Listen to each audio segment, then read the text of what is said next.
चलिए अब हम लोग स्टार्ट करते हैं। तीसरा जो लार्जेस्ट कॉन्टिनेंट है नॉर्थ अमेरिका, उत्तरी अमेरिका।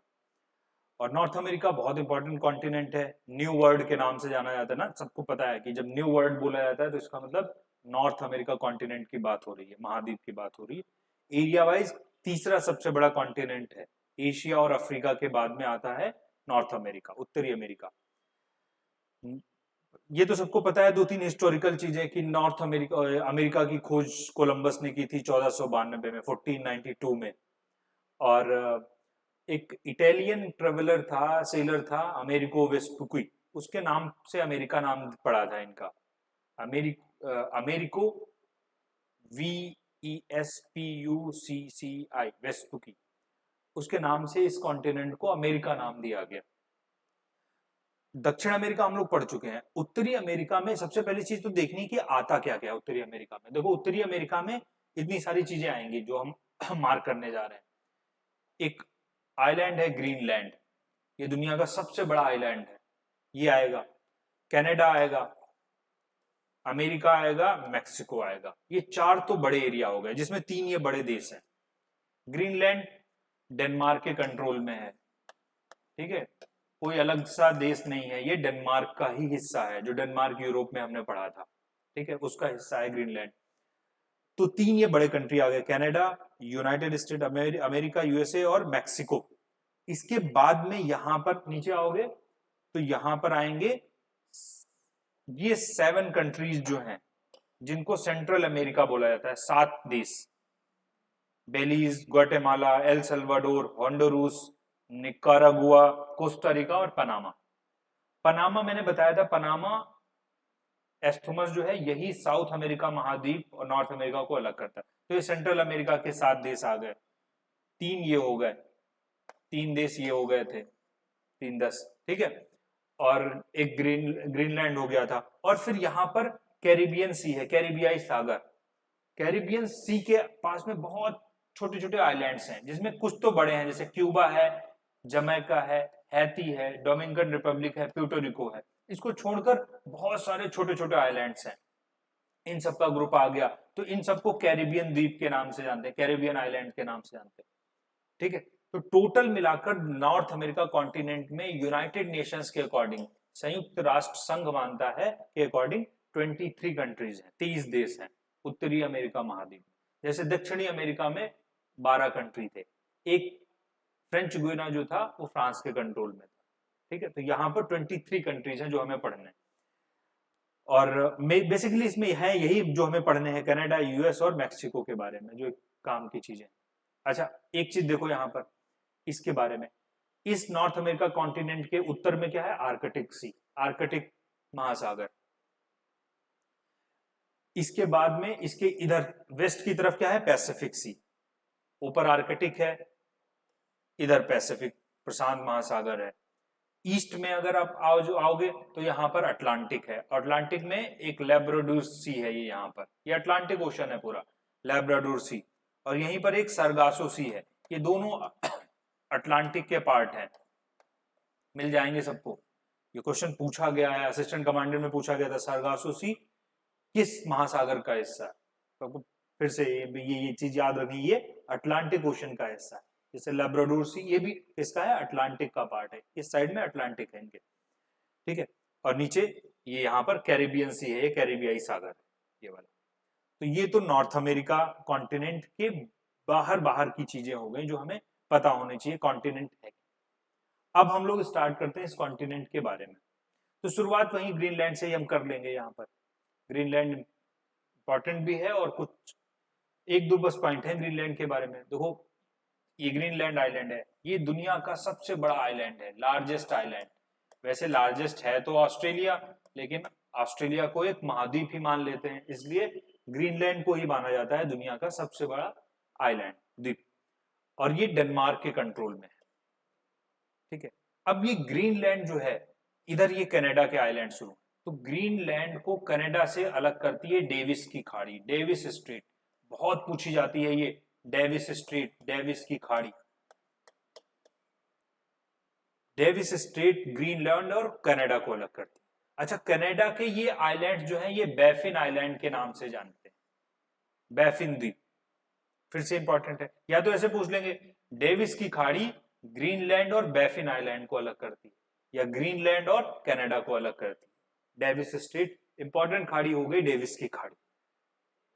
ठीक, अगली चीज यहां पर कनाडा के बीच में ये है Hudson Bay, Hudson Strait, Hudson की खाड़ी बहुत पूछी जाती है। फिर से हडसन बे किस देश में है?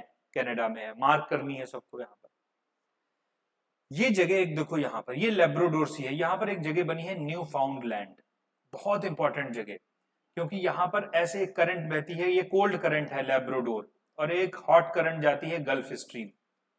ये है लेब्राडोर, लेब्राडोर, और नीचे से जा रही है गल्फ स्ट्रीम। ये बना लेना है उसी मैप पे सबको।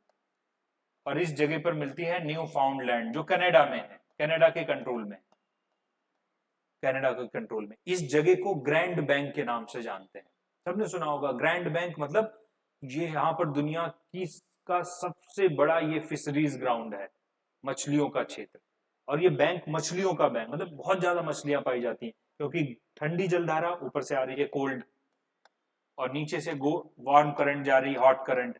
तो जहां पर ये मिलती है ना, वहां पे पानी नॉर्मल हो जाता है, और वो पानी मछलियों के लिए, बहुत मछलियां होने के लिए सबसे अच्छा होता है।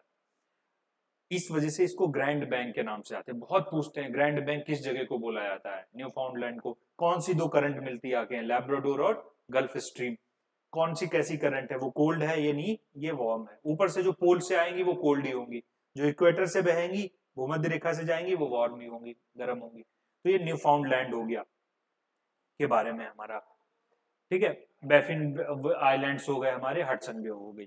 तो ये इस तरफ का हिस्सा हो गया। अब हम लोग इधर इस तरफ आ जाते हैं, इधर यहाँ पर, इधर तो बाद में आएंगे, जो कैरिबियन आइलैंड बाद में देखेंगे हम लोग। इस तरफ आते हैं यहाँ पर, यहाँ पर इस तरफ आओगे तो आर्कटिक ओशन है, हमें पता है ये आर्कटिक महासागर है, ये सब आर्कटिक ठंडा एरिया है, टुंड्रा क्लाइमेट का है। ये मैंने बताया है कि जितना ऊपर आप पोल्स की तरफ जाओगे टुंड्रा क्लाइमेट होगी, टुंड्रा क्लाइमेट बहुत ठंडी क्लाइमेट, ठीक है। और इसी टुंड्रा क्लाइमेट में एस्किमो जनजाति पाई जाती है, एस्किमो जो टुंड्रा क्लाइमेट में रहते हैं। इनुइट, इनुइट भी एक ट्राइब होती है जो ठंडी जगह रहते हैं। तो एस्किमो और इनुइट ये ट्राइब्स हैं जो कोल्ड टुंड्रा में रहते हैं, उनके नाम लिख लेते हैं। कनाडा के ऊपरी क्षेत्र में, ऊपर ग्रीनलैंड, उधर रहते हैं ये लोग। इस तरफ आएंगे हम लोग, यहां पर हमें एक इस तरफ आर्कटिक से होते जाएंगे, और ये एक जगह मिलेगी बेरिंग स्ट्रेट, बेरिंग की खाड़ी, बहुत इंपॉर्टेंट ये जगह, बेरिंग स्ट्रेट।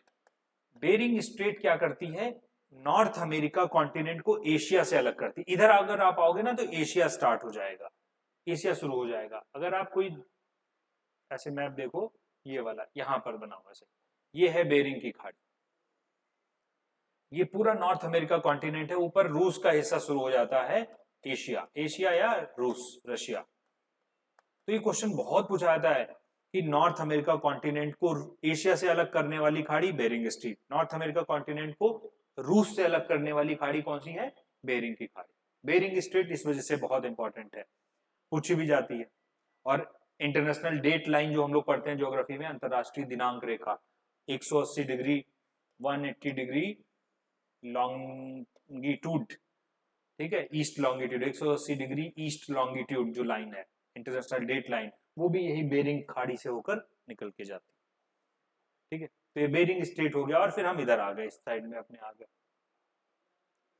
यहां पर एक और कोल्ड करंट बहती है, उसके बारे में बता देता हूं, फिर हम लोग अंदर अंदर देखेंगे इसके बारे में। वहां पे लिख देना है कैलिफोर्निया करंट, कैलिफोर्निया की धारा। ये भी एक कोल्ड करंट है, क्योंकि देखो एरो बना हुआ है, ऊपर से नीचे आ रही है, ध्रुवों की तरफ से आ रही है, पोल्स की तरफ से, इसलिए कोल्ड करंट है। इसलिए वो अमेरिका की इस साइड में क्या बनाती है, डेजर्ट बनाती है। अमेरिका, मैक्सिको इस तरफ में डेजर्ट बनाती है, अपने साइड रेगिस्तान बनाती है। उनके नाम हम लिखेंगे अभी मैप में, देखेंगे, ठीक है। तो ये तो आउटर चीजें हो गई अमेरिका के बारे में। अब हम लोग कुछ अमेरिका के बारे में अंदर जाएंगे और उसके बारे में कुछ चीजें देखेंगे। पहले इस मैप में देख लेते हैं हम लोग। अमेरिका में भी इसी तरफ से एंट्री हम करते हैं, यहीं पे से देख लेते हैं। यहां पर देखो कोल्ड करंट हमने बनाई थी कैलिफोर्निया की, इसलिए यहां पर कई फेमस फेमस रेगिस्तान भी हैं, डेजर्ट भी है, ठीक है। यहां पर एक डेजर्ट है अमेरिका की इस साइड में, मैप में सबको कब के बना होगा, मोजावे, मोजावे डेजर्ट। और मैक्सिको में यहां पर अगर आप आओगे तो एक डेजर्ट मिलेगा, सोनोरन, सोनोरन डेजर्ट। ये दोनों डेजर्ट बहुत पूछे जाते हैं, मोजावे अमेरिका का और सोनोरन मैक्सिको का डेजर्ट, दोनों रेगिस्तान, बहुत इंपॉर्टेंट है, क्वेश्चंस खूब बनाए जाते हैं दोनों से। रॉकी माउंटेन्स, देखो अब आते हैं, देखो अगली चीज अमेरिका में ईस्ट कोस्ट पे मार्क करनी, ये रॉकी पर्वत श्रृंखला है जो अमेरिका की, नॉर्थ अमेरिका की सबसे बड़ी माउंटेन रेंज है रॉकी। इंडीज हमने देखी थी दक्षिण अमेरिका में, हिमालय हमें पता है एशिया में है, रॉकी पर्वत श्रृंखला उत्तरी अमेरिका में है, north America, Rocky mountain range. यहीं पे एक पॉइंट बना होगा डेथ वैली, जो अमेरिका का, उत्तरी अमेरिका का सबसे निचला पॉइंट है, डेथ वैली। ये डेथ वैली नेशनल पार्क भी है, पूछ लेते हैं, तो डेथ वैली लोएस्ट पॉइंट है नॉर्थ अमेरिका महाद्वीप का। ऐसे ही हाईएस्ट पॉइंट अच्छा भी हम बाद में देखेंगे, लोएस्ट पॉइंट है ये रॉकी पर्वत श्रृंखला। ये चीज हो गई यहां पर। ऊपर आप आओगे, ऐसे इधर आओगे, ये कनाडा स्टार्ट हो जाएगा यहाँ पर, ये ऐसे ऐसे लाइन जो डिवाइड कर रही है अमेरिका और कनाडा को, ऊपर कनाडा है, नीचे अमेरिका। ये लाइन है 49 डिग्री लैटिट्यूड, लैटिट्यूड या अक्षांश रेखा, ये भी मार्क कर देनी है, लिख देना है वहीं पे मैप पे। बहुत अच्छा क्वेश्चन बनता है। 49 डिग्री अक्षांश रेखा क्या करती है, कनाडा और अमेरिका को अलग करती है, जो कंट्री है कनाडा और United states of America, USA को अलग करती है ये वाली लाइन। इसके ऊपर आप आओगे, यहाँ पर फिर से कुछ माउंटेन रेंज मिलेंगी, यहाँ पर इसमें बनानी हुई है, मैं इसमें बनी हुई है, मैं दिखा रहा हूँ। यहाँ पर एक माउंटेन रेंज है ब्रुक्स, ब्रुक रेंज यहाँ पर, और एक है मैकेंजी। ये दोनों माउंटेन रेंज हमें मार्क करनी। मैकेंजी कनाडा में पड़ती है, ब्रुक्स ये अलास्का की रेंज है, दोनों पूछी जाती हैं, ब्रुक्स और मैकेंजी। नाम क्लियर नहीं हो रहा है, मैं लिख देता हूं, ब्रुक्स और मैकेंजी रेंज। ब्रुक्स ये कनाडा की रेंज, ये मैकेंजी कनाडा में है, और ब्रुक्स ये अलास्का की रेंज है ऊपर।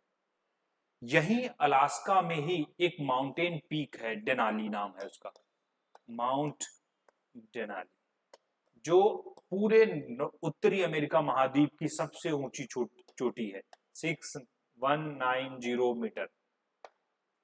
फिर से बहुत इंपॉर्टेंट हो गया ये पॉइंट, माउंट डेनाली क्या है, उत्तरी अमेरिका महाद्वीप की सबसे ऊंची चोटी है, जो अलास्का में है। अलास्का पता है अमेरिका का हिस्सा, ये चीज याद रखनी है। ये देखो, ये 49 लाइन मैंने बनाई थी, जो डिवाइड लाइनिंग है, इसके नीचे अमेरिका, कनाडा, और फिर ये ऊपर वाला हिस्सा ये वाला, ये फिर अमेरिका के पास में, अलास्का वाला इसी के पास में, अमेरिका के कंट्रोल में।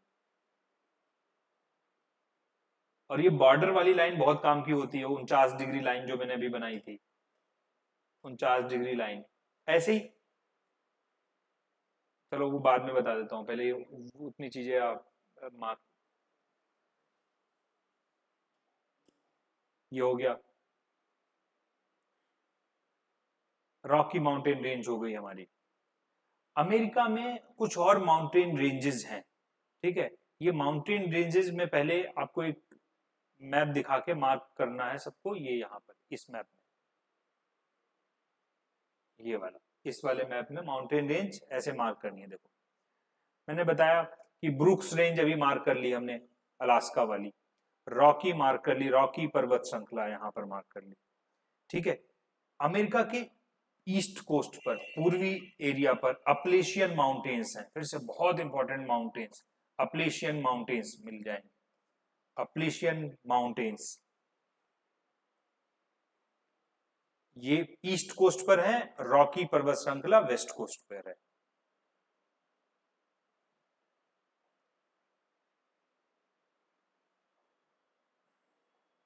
देखो इसको थोड़ा और देख लेते हैं हम लोग, यहाँ पर दो माउंटेन्स रेंज हमें और मार्क करनी है यहाँ पर।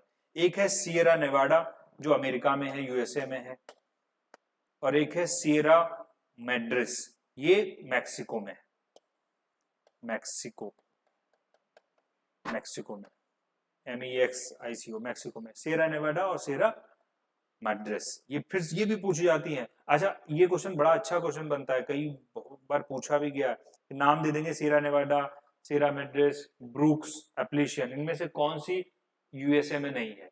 तो बताए ये वाली हमारी सीरा मेड्रेस जो है ये मैक्सिको में आ जाती है, इसलिए ये वहां पर नहीं है।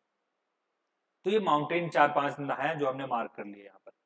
इसके बाद हम लोग अमेरिका में और नेक्स्ट चीज देखते हैं इस कॉन्टिनेंट। ठीक, देखो इस तरफ का हिस्सा हो गया। अब हम यहां पर आएंगे वेस्ट कोस्ट में। अपलेशियन माउंटेन्स हो गए थे हमारे, ये वाले मार्क कर चुके हैं हम लोग। अपलेशियन माउंटेन्स के पास में ही ऊपर आप आओगे, ये वॉशिंगटन डीसी है, यहाँ पर ये ऊपर न्यूयॉर्क है, ठीक है। यहां पर ग्रेट लेक्स का रीजन हमें मिलेगा। ग्रेट लेक्स, ये ग्रेट लेक का रीजन बहुत इंपॉर्टेंट है, क्वेश्चन खूब पूछा जाता है इसके बारे में। ग्रेट लेक्स के बारे में एक अलग से स्लाइड भी है, उसी में हम लोग देख लेते हैं। पहले बस मैंने यहाँ पे बना दिया है कि ये ग्रेट लेक का रीजन है, यहाँ पर मिल जाएगा आपको। ग्रेट लेक ये 5 लेक्स का रीजन है, यहाँ पर 5 झीलें मिलेंगी। तो सीधे तो पहले तो यही पता होना चाहिए कि ग्रेट लेक्स में कितनी लेक्स आती हैं, कितनी झीलें हैं, ठीक है। ये लेक्स हैं, देखो नंबर 1 पहली सुपीरियर, अगर इधर से आओगे सुपीरियर लेक, फिर लेक मिशिगन, फिर लेक ह्यूरन, लेक आयरी और लेक ओंटारियो, ये 5 रीजन है। और ये देखो ये कनाडा को डिवाइड करने वाली लाइन आ रही है, तो लेक्स आधी आधी हैं। सुपीरियर लेक उधर कनाडा में है, इसके उधर वाली कनाडा में, इस लाइन के इधर वाली अमेरिका में, ऐसे ही है। मिशिगन अकेली लेक है, ये बहुत क्वेश्चन है, बहुत अच्छा क्वेश्चन बनता है। लेक मिशिगन अकेली ऐसी लेक है जो पूरी यूनाइटेड स्टेट्स ऑफ अमेरिका में है फुल। बाकी की सभी लेक्स जो हैं वो दोनों कंट्रीज में पड़ती है, अमेरिका और कनाडा में, क्योंकि ये वाली लाइन है जो ये डिवाइडिंग लाइन है, ऊपर कनाडा है नीचे अमेरिका है। तो इनके नाम याद रखने हैं। वैसे HOMES से याद हो जाता है, होम्स से, लेकिन वो सीक्वेंस नहीं है, याद होना है। सुपीरियर, आयरी, मिशिगन, ओंटारियो और ह्यूरन, ये होम्स नाम से याद रह जाता है। यहां पर लेक आयरी और लेक ओंटारियो, इनके बीच में एक बहुत फेमस वाटरफॉल है जिसका नाम है नियाग्रा।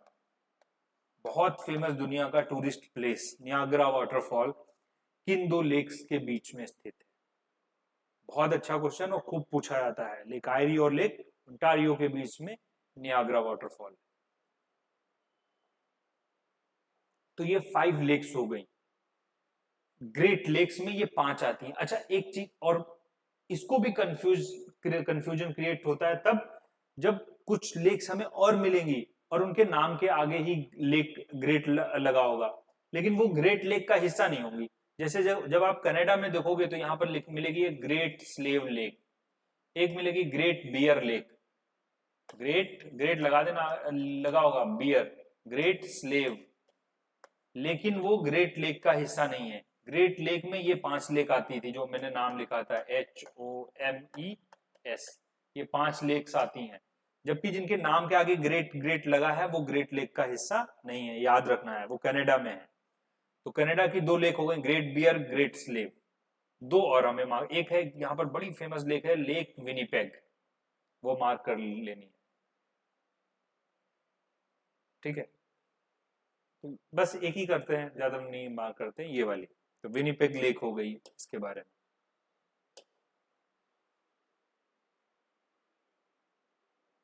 अमेरिका के ईस्टर्न हिस्से में यहां पर एक रिवर नेटवर्क है बहुत इंपॉर्टेंट। देखो एक ये रिवर आ रही है मिसौरी और ये है मिसिसिपी, ये दोनों आके मिल जाती हैं ऐसे और यहां पर फिर गल्फ ऑफ मैक्सिको में गिर जाती हैं। तो अमेरिका का लार्जेस्ट रिवर नेटवर्क जो है वो यही है, मिसिसिपी और मिसौरी वाला, मिसिसिपी मिसौरी का, जो आके गल्फ ऑफ मैक्सिको में गिरती है। बहुत इंपॉर्टेंट है मिसिसिपी मिसौरी रिवर नेटवर्क। ये यहाँ पर जब गल्फ ऑफ मैक्सिको में गिरती है ना, तो ये देखो एक चीज हम लोग जानते भी हैं, पढ़ा भी होगा, जब रिवर कोई भी नदी हो, जैसे गंगा है, बंगाल की खाड़ी में जब गिरने जाती है ना तो एक डेल्टा बनाती है। जब नदियां समुद्र में गिरने वाली होती है तो स्पीड बढ़ जाती है ऐसे यहाँ पर पहुंचते टाइम, तो कई ब्रांच में बढ़ जाती है। तो ये ट्रेंगल वाला एरिया इसको डेल्टा कहते हैं। जैसे गंगा सुंदरवन डेल्टा बनाती है ब्रह्मपुत्र के साथ, ऐसे ही जो मिसिसिपी मिसौरी है नदियां, ये एक डेल्टा बनाती है यहाँ पर। ये चिड़िया के पंजे के जैसा है, इसलिए इसको बर्ड फूट डेल्टा बोलते हैं, बर्ड फूट डेल्टा। ये क्वेश्चन बहुत पूछा जाता है, दुनिया की कौन सी नदी बर्ड फूड डेल्टा बनाती है? अकेला चिड़िया के पंजे की जैसी आकृति यहाँ पर बनती है, मिसिसिपी मिसौरी। और कहाँ पे ये गिरती है? ये मैक्सिको की खाड़ी है, गल्फ ऑफ मैक्सिको, उसमें जाके गिर जाती है ये रिवर। अमेरिका के पास में, आपको पता है अमेरिका सबसे बड़ी अर्थव्यवस्था है दुनिया की, ठीक है। अभी के टाइम पे दुनिया का सबसे बड़ा ऑयल प्रोड्यूसर, तेल उत्पादक देश कौन सा है? अमेरिका। भंडार मैंने बताया था वेनेजुएला में है, ठीक है। इसलिए कभी ऑयल में कंफ्यूजन नहीं क्रिएट करना है, सऊदी अरेबिया, ईरान, इराक की तरफ नहीं जाना है। सबसे बड़ा प्रोड्यूसर ऑयल का अमेरिका है, ठीक है। तो ये अमेरिका के बारे में होता। अच्छा हाँ, अब एक चीज देखो यहाँ पर, अब अमेरिका हो गया, इसके नीचे आते हैं, ये आ गया मैक्सिको, ये यूएसए था और ऊपर कनाडा है। ये 49 डिग्री लाइन थी, हम लोगों ने मार्क की थी। ये यहाँ पर अमेरिका और कनाडा की, मैक्सिको की बाउंड्री लाइन है। और यहाँ पर एक रिवर बहती है, रियो ग्रांडे, बहुत फेमस रिवर है। बहुत नाम पूछा जाता है कि कौन सी नदी अमेरिका और मैक्सिको के बॉर्डर पर बहती है। नाम लिखना है, उसको मार्क कर देना, रियो ग्रांडे। अमेरिका और मैक्सिको के बॉर्डर पर बहने वाली रिवर कौन सी है? ये हो गया हमारा इसके बारे में।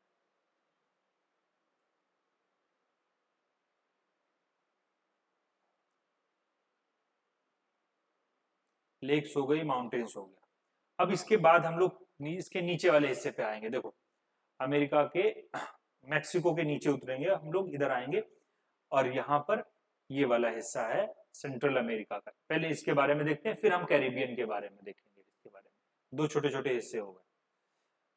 मैक्सिको में अच्छा एक चीज बच गई, ये भी मार्क कर लेनी है हमें, ये है गल्फ ऑफ मैक्सिको, मैक्सिको की खाड़ी। इधर यहाँ पर मैक्सिको की खाड़ी, जो सॉरी गल्फ ऑफ कैलिफोर्निया, जो मैक्सिको में है, ये याद रखना है। कैलिफोर्निया स्टेट तो अमेरिका का है, लेकिन जो गल्फ ऑफ कैलिफोर्निया है, कैलिफोर्निया की खाड़ी, वो मैक्सिको में, ये इधर बनी होगी कैलिफोर्निया की खाड़ी, वो भी मार्क करनी है सबको। अब हम आते हैं सेंट्रल अमेरिका, अमेरिका में, अमेरिका के जो ये 7 कंट्री हैं, पहले तो नंबर ही याद रखना है। सेंट्रल अमेरिका में टोटल कंट्री कितने? 7, 7 कंट्री। और 7 कंट्री ये वाले हैं, देखो ये बेलीज है, बेलमोपन इसकी कैपिटल है, ग्वाटेमाला बहुत फेमस, जहां पर माया सभ्यता डेवलप हुई थी, सबने सुना होगा माया सिविलाइजेशन के बारे में। पूछते हैं मैक्सिको और ग्वाटेमाला में क्या के आसपास डेवलप थी मायन सिविलाइजेशन? जैसे भारत में पहले हड़प्पा की सभ्यता थी, वैसी पुरानी सभ्यता है माया सभ्यता। ये सभ्यताएं भी पूछ ली जाती हैं। ऐसे पेरू में डेवलप थी, वो वहां पर लिख लेना कहीं पर, उसको इंका सिविलाइजेशन बोलते थे। ये माया सिविलाइजेशन ग्वाटेमाला की, ठीक है। और मिस्र विश्व वाली तो सब जानते ही हैं। यहाँ पर होंडुरस है, एल सल्वाडोर है, निकारागुआ है, ठीक है। मैं बस आपको कैपिटल याद रखनी है, इनका सीक्वेंस याद रखना। इनको बहुत पूछा जाता है, इनको नॉर्थ से साउथ अरेंज करो कंट्री, ऊपर कंट्री कौन है, नीचे कौन है। तो ये 7 कंट्री आपको सीक्वेंस इनका याद रखना है। निकारागुआ में एक बहुत बड़ी लेक है, दो, एक लेक निकारागुआ है इसी के नाम से, लेक निकारागुआ, और एक ये लेक है मनागुआ, MANAGUA, लेक निकारागुआ और लेक मनागुआ, ये दोनों निकारागुआ की लेक्स हैं। फिर आता है कोस्टारिका, बहुत फेमस जगह, सैन जोस कैपिटल है। कोस्टारिका के बारे में बोलते हैं लगभग 90% एरिया इसका फॉरेस्ट में है, ठीक है। इतना इतना ग्रीन कंट्री है। स्विट्जरलैंड ऑफ सेंट्रल अमेरिका बोलते हैं, ये सेंट्रल अमेरिका है, उसका स्विट्जरलैंड कौन सा कंट्री कहलाता है? कोस्टारिका। उसके नीचे हम आएंगे और हमें मिलेगा पनामा, ये वाला पनामा मिल जाएगा। अब अच्छा, पनामा में एक बड़ी इंपॉर्टेंट चीज, पनामा हमने बताया था, पनामा के बीच में फिर कोलंबिया शुरू हो जाता है, ये दक्षिण अमेरिका। पनामा में यहाँ पर पनामा कैनाल बनाई गई है, 82 किलोमीटर आर्टिफिशियल कैनाल। दुनिया में कुछ बहुत फेमस कैनाल्स हैं, जैसे स्वेज कैनाल अफ्रीका वाली, वैसे पनामा कैनाल है। पनामा कैनाल जो है आर्टिफिशियल कैनाल है, पनामा में बनाई गई है। इसलिए पनामा कैनाल करेगी क्या, इधर है अटलांटिक और इधर है पैसिफिक, ये तो अटलांटिक और पैसिफिक को जोड़ने वाली कैनाल कौन सी है, नहर कौन सी है? Panama canal. बहुत पूछा जाता है ये वाला क्वेश्चन। ठीक है, अटलांटिक और पैसिफिक को जोड़ने वाली नहर, ये पनामा कैनाल लिखा हुआ भी है यहाँ पर। अमेरिका ने बनाया है, और अमेरिका ने अपने फायदे के लिए बनाया है इस कैनाल को। एक चीज देखो यहाँ पर अमेरिका के बारे में, कि जब कभी अमेरिका को, ये है अमेरिका, ये अमेरिका है, अमेरिका को ये इधर वॉशिंगटन न्यूयॉर्क है, इधर इधर से इधर कैलिफोर्निया है, इधर सैन फ्रांसिस्को, ये सब इधर से इधर कोई सामान भेजना है, ट्रांसपोर्ट करना है, तो उनको पूरा अमेरिका क्रॉस करके करके जाना पड़ता है, और रोड ट्रांसपोर्ट से कितना खर्चा आता है, और कोई बड़ी मात्रा में सामान इधर से उधर ट्रांसपोर्ट नहीं किया जा सकता। ठीक है, इसलिए अमेरिका करेगा क्या, और फिर कैसे भेज सकता है? समुद्र के रास्ते भेजे तो आर्कटिक ऊपर क्रॉस करके जाए, इसलिए अमेरिका क्या करता है, अमेरिका ने पनामा कैनाल बनवा दी। तो अगर इधर से इधर सामान भेजना है तो अमेरिका ये पनामा से निकाल के इधर से इधर अपने इधर भिजवाता है। तो पनामा सिटी इसलिए डेवलप हो गया, पनामा को बहुत पैसा मिलता है इस चीज से, क्योंकि उस कैनाल का यूज करता है अमेरिका। और अटलांटिक और पैसिफिक इधर वाले, ये अटलांटिक है अपना महासागर, और ये पैसिफिक, ये दोनों क्या हो जाते हैं, जुड़ जाते हैं, ज्वाइंट हो जाते हैं पनामा कैनाल के थ्रू। ठीक है, तो इनके बस नाम याद रखने हैं, सीक्वेंस हमें याद रखना है इन कंट्रीज के बारे में। अब यहां पर आते हैं, देखो पनामा के इसके इस साइड में ये मैक्सिको है, इसके साइड में आप आओगे तो यहां पर यूकेटन चैनल होगा, यूकेटन चैनल मिलेगा आपको, जो मैक्सिको को क्यूबा से अलग करता है। क्यूबा एक आइलैंड है, मैक्सिको और क्यूबा के बीच में ये यूकेटन चैनल है। बहुत इंपॉर्टेंट क्वेश्चन, बहुत पूछा था, मैक्सिको और क्यूबा को अलग करने वाला चैनल कौन सा है? यूकेटन चैनल। इस क्यूबा के ऊपर यहां पर फ्लोरिडा की खाड़ी होगी, फ्लोरिडा स्ट्रेट सबके में बना होगा, फ्लोरिडा की खाड़ी। फ्लोरिडा की खाड़ी क्या करती है, मैक्सिको की खाड़ी को अटलांटिक से जोड़ती है, देखो ये। ठीक है, इधर मैक्सिको खाड़ी है, उधर अटलांटिक है, तो ये फ्लोरिडा स्टेट भी मार्क कर देनी है। क्यूबा हो गया, क्यूबा पता ही है सबको, हवाना बहुत फेमस है, sugar bowl of the world बोलते हैं, दुनिया का शुगर का कटोरा, शुगर मतलब चीनी प्रोड्यूसर, बहुत बड़ा चीनी उत्पादक देश है क्यूबा। छोटा सा देश है, बहुत बड़ा कम्युनिस्ट कंट्री एक था ये, फिडेल कास्ट्रो के नेतृत्व में इसने यहाँ पर कम्युनिस्ट रिवॉल्यूशन हुई थी। बहुत फेमस कंट्री है, टूरिज्म के लिए बहुत जाना जाता है क्यूबा। यहाँ पर जमैका है, फिर ये कंट्री आ गया एक हैती, एक डोमिनिकन रिपब्लिक और प्यूर्टो रिको। इनकी सबकी कैपिटल्स याद रखनी है। ऊपर है फिर बहामास आइलैंड्स, ये कंट्री बहामास आइलैंड्स, पता है ये फिर जो कैरिबियन आइलैंड्स हैं यहाँ पर इस तरफ, छोटे छोटे कंट्री हैं यहाँ पर, वो सब लोग, हम लोग जो वेस्ट इंडीज टीम जाते हैं ना, क्रिकेट खेलते हैं, वेस्ट इंडीज की टीम आती है, वो सब ये कैरिबियाई देशों की टीम है। ये छोटे छोटे आइलैंड्स हैं, ये अलग अलग अपनी टीम नहीं, एक ही टीम बना लेते हैं, वेस्ट इंडीज के नाम से सब खेलने आते हैं, कैरिबियन द्वीप। और ये सब कैरिबियन क्यों कहलाते हैं, क्योंकि ये कैरिबियन सी के इधर उधर ये आइलैंड्स हैं सभी। ठीक है, तो ये आइलैंड्स ये हो गए यहाँ पर इनके बारे में। इन आइलैंड्स के बारे में कुछ ज्यादा तो है नहीं, आपको बस चीजें आपको ये याद रखनी है कि कौन कौन से फेमस आइलैंड्स हैं। जैसे कुछ के नाम मैंने बता दिए हैं, हैती हो गया, डोमिनिकन रिपब्लिक, इनकी कैपिटल्स बहुत पूछी जाती हैं। सेंट बाराबाडोस यहाँ पर है, देखो ये छोटा सा एक आइलैंड है बाराबाडोस। बाराबाडोस अभी करंट में बहुत न्यूज में था, क्योंकि एक ऐसा कंट्री है जिसने कॉमनवेल्थ को छोड़ दिया। कॉमनवेल्थ मतलब इंग्लैंड की, दुनिया में अभी भी बहुत से देश हैं जो जहां की हेड, मतलब उस देश की हेड ब्रिटिश इंग्लैंड का किंग या क्वीन होगा, जो भी क्वीन होगा, उसको कॉमनवेल्थ, उन देशों के ग्रुप को कॉमनवेल्थ कहते हैं। ऑस्ट्रेलिया भी है उसमें, न्यूजीलैंड भी है, कनाडा भी है उसमें। तो बाराबाडोस अभी इसने क्या किया, कॉमनवेल्थ से बाहर निकला। तो ये बहुत अच्छा क्वेश्चन बना है करंट अफेयर्स में कि कौन सा कंट्री कॉमनवेल्थ को छोड़कर बाहर निकला। ठीक है, ग्रेनेडा है, ट्रिनिडाद एंड टोबैगो है, ट्रिनिडाद एंड टोबैगो ये बहुत फेमस जगह है, यहाँ पर इंडियन ओरिजिन के बहुत से लोग रहते हैं ट्रिनिडाद में। अंग्रेज क्या करते थे, भारतीय लोगों को इंडेंचर्ड लेबर बना के ले जाते थे जब भारत गुलाम था, और वहां पर गन्ने, शुगर केन करवाते, गन्ने की खेती करवाते थे। फिर वैसे लोग बस गए इन जगहों पर, तो यहाँ पर भी इंडियन ओरिजिन के बहुत सारे लोग। ठीक है, तो ट्रिनिडाद बारबाडोस, एंटीगुआ, बारबुडा, इनके कुछ के नाम याद रखना है। ये बरमूडा है, सबने सुना होगा, बरमूडा ट्रायंगल वाला एरिया, ये भी इंग्लैंड के कंट्रोल में है, अटलांटिक ओशन में है। और मैंने यहाँ पे अभी बताया था आपको, ये कौन सा है, सरगासो सी कहलाता है, सरगासो सी, पूछा गया क्वेश्चन है ये। ठीक है, तो इसके बारे में हो गया, आइलैंड्स के बारे में हो गया। ये सब चीजें जो हमारी हुई, ये अमेरिका के बारे में हो गई, जो इंपॉर्टेंट चीजें थी कुछ, और तो कोई ऐसी चीज हमारे पास बची नहीं है। रॉकी माउंटेन्स में एक चीज मार्क कर लो, रॉकी हमने लिखा ही था, बड़ी माउंटेन रेंज है, ये माउंट एल्बर्ट है जो रॉकी की सबसे ऊंची चोटी है। पूरे दक्षिण अमेरिका महाद्वीप, जो साउथ अमेरिका की, वो तो हम लिख चुके हैं, देनाली, लेकिन वो रॉकी में नहीं आती, ये हमें पता है ना, वो अलास्का में थी उधर।